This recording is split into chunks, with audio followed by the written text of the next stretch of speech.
là, en fait, on se rend compte, en fait, que pendant tant d'années, on a mis nos projets, notre vision de côté et qu'on s'est sous-estimé. Mais en fait, c'est pas que cet aspect-là, parce que quand déjà tu as eu cette vision-là et cetera, tu mets les choses en place pour pouvoir vivre pleinement ta vision, pour vivre pleinement tes objectifs. Il y a pas de souci. Tu as un changement, tu te sens libre, tu as cette sensation, en fait, de liberté et de légèreté et tu te dis: «Mais purée, en fait, pendant toutes ces années, je n'ai pas pris conscience de qui j'étais» et en fait, tu es choqué. Tu as un choc. Donc après ce choc-là, tu commences à mettre les choses en place et cetera. Mais en fait, tu te rends compte que au fur et à mesure, tu as pas que ce plafond de verre. À chaque étape de ta vie, tu auras des plafonds de verre à franchir, vous voyez? C'est-à-dire que déjà là, tu as compris que déjà sky is the limit. Déjà, tu as compris qu'il y a que toi qui te donnais tes limites et le plus important, c'est d'incarner ta vie, d'incarner ta vision. Ça, c'est une chose. Mais en second plan, après, c'est de continuer à exceller tout en étant satisfait de ce qu'on a et de ce qu'on est, en ayant conscience de qui on est, tout simplement.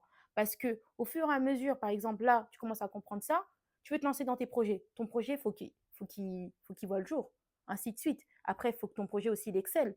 Parce que chaque personne, quand on a un projet, on veut aussi exceller dans notre projet. Il faut être honnête aussi.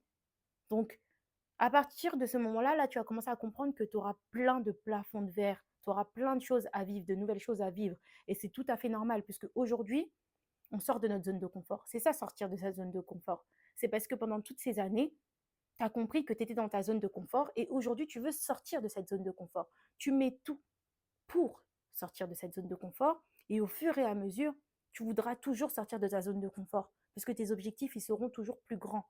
Mais attention, quand je dis ça, c'est pas ne pas être satisfait de ce qu'on fait et de ce qu'on a et de ce qu'on a accompli. Être toujours satisfait de ce qu'on accomplit et de ce qu'on a. Ça, c'est très important.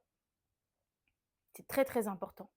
Voilà. Mais en tout cas, juste pour vous dire que dans la vie, vous serez amené à toujours franchir des nouveaux plafonds de verre et c'est pas facile dès le début. C'est que là, au tout début, vous devez vous dire: «Ouais, bah, voilà, j'ai fait mon rebranding, maintenant je suis comme ci, je suis comme ça, j'incarne réellement ma vie, c'est bon, j'ai réussi». Pas du tout.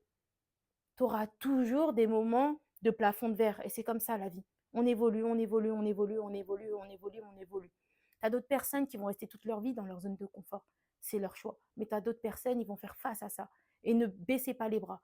Parce qu'après, dans 10 ans, vous allez vous revoir en arrière, vous allez vous dire: purée, j'aurais pu louper ça. Vous voyez ce que je veux dire? Sur ce, la team, je vais vous laisser. Ne lâchez rien. Allez constamment à la quête de vous-même et agissez. Incarnez pleinement votre vision. Foncez. Sur ce, je vais vous laisser la team. Bisous.